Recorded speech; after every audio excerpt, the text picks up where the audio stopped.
check this one out. I picked this one up yesterday. You have to excuse, my camera lens is fogged up. It come out of the house and it's humid here and it sweated over. I've wiped it off a couple times, but this is an old Bluegrass from Belknap Hardware and Manufacturing Company, Louisville, Kentucky. It's got a Briggs and Stratton. It's a model 6BH. I've got to look that up. Oil bath breather. Hang on, y'all. I'm gonna wipe this lens again. That's better. Original oil bath breather. It's got all its decals still on it. Look at that old spark plug.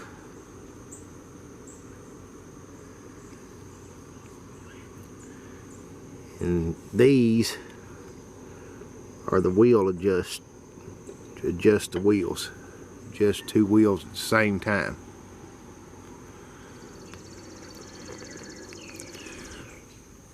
Doesn't look to have any oil leaks. Doesn't look like it's cut grass in a very long time.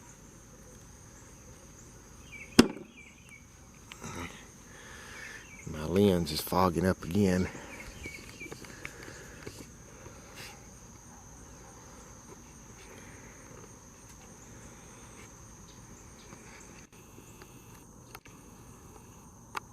There we go. So anyway, I picked this up yesterday, and the old man I got it from claimed that he got it from the original owner, that he knew the fella, and the fella bought it in supposedly bought it in 1958.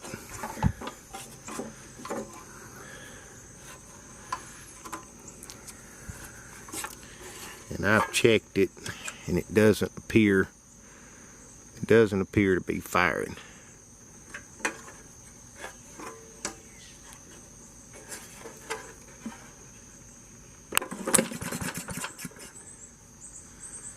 No. So anyway, I'm gonna let this camera sit and acclimatize to the temperature, and we're gonna take this thing apart and get it firing and see if we can't get this thing running. Alright, we're fixing to start breaking this thing open.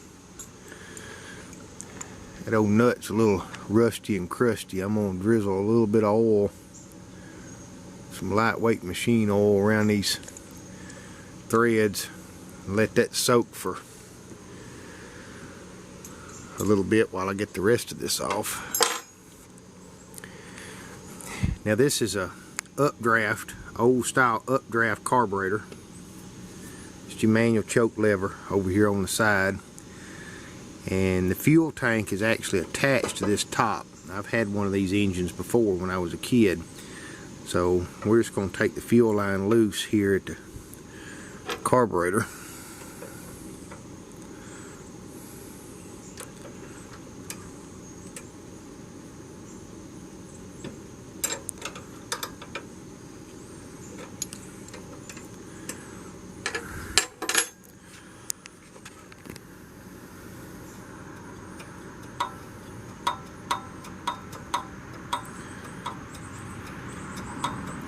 The fuel tank actually looks pretty good inside. It's got some little rust flakes, but they're not bad.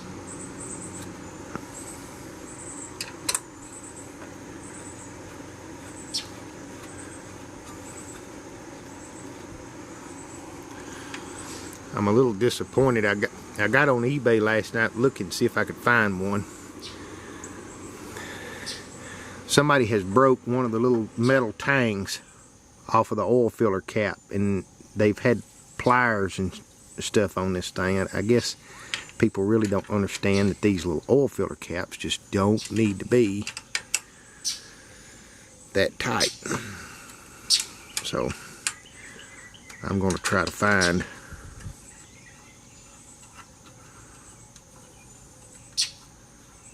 one of the old metal caps to put back on it. Either that or I'm going to try to weld that one up and machine it back down.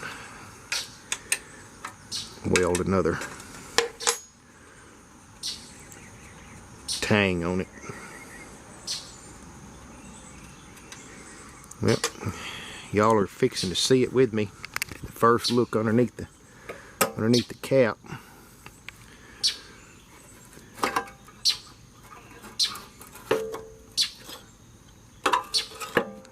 Wait a minute. I'm gonna take a plug wire loose so we can get it around the. There we go. You see the little fuel tank's bolted onto the inside of the top.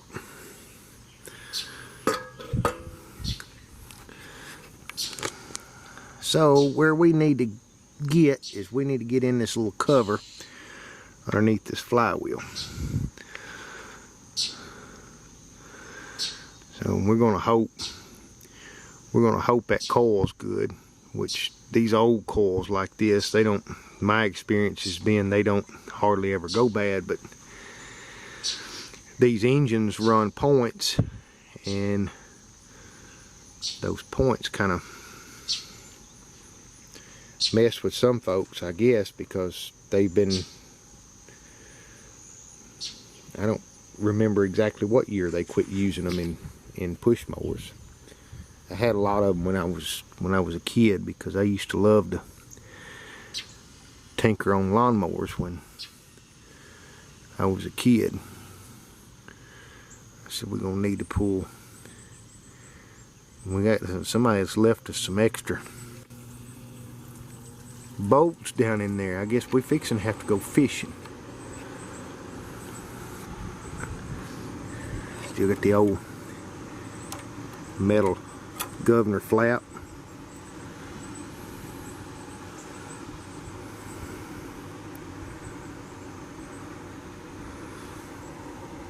So let me work on getting this bolt loose and get some of that stuff fished out of those fins.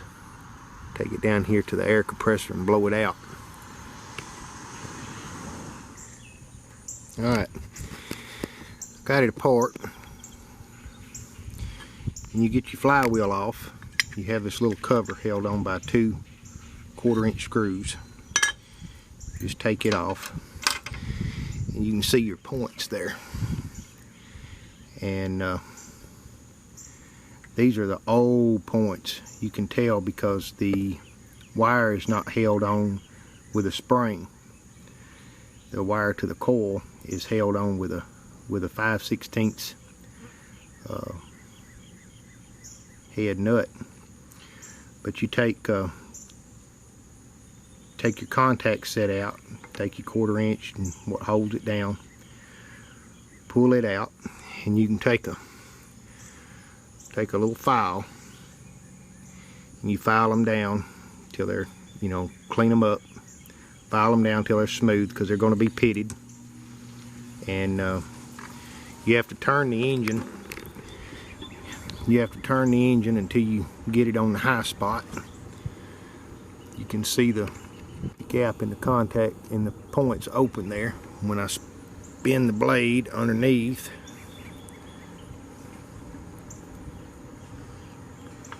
you'll see them close. See them close up, and then they open back up. Okay, so you turn it, get it on the high spot. When you got it on the high spot, you set your gap at 20 thousandths, and then it's good to go. I feel kind of dumb. This flywheel gave me grief trying to get it off. Since I didn't have a impact here at the house, I've already filed these points and reset them. So I'm going to start putting this thing back together, and we're going to see if it'll start firing now. And then we'll find out if it'll run. But most of the time, if you've got one of these old mowers that actually have points, if that thing has sat for a long time, those points will be glazed. They oxidize or something, and they won't make contact, and then the engine won't fire.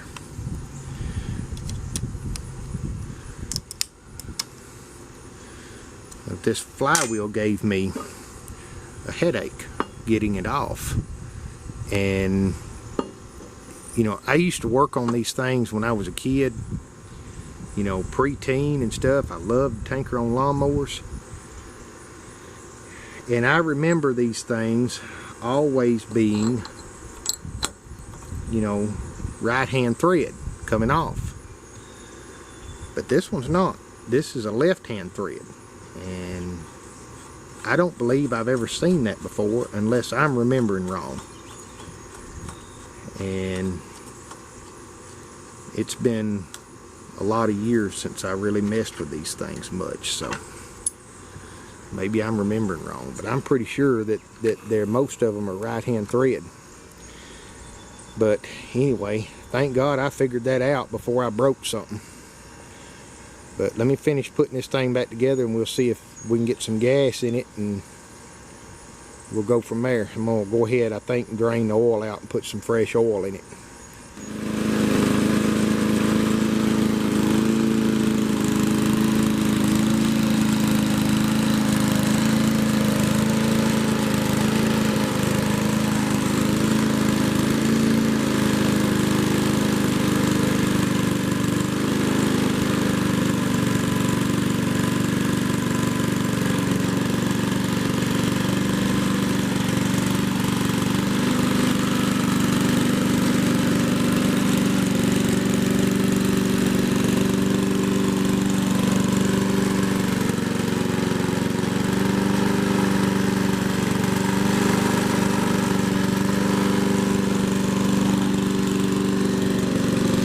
Took 3 pulls.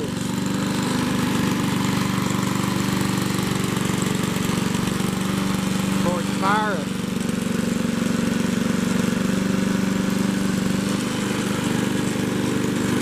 I'm gonna let it run here for a little bit to get good and hot. Then I'm gonna change the oil in it.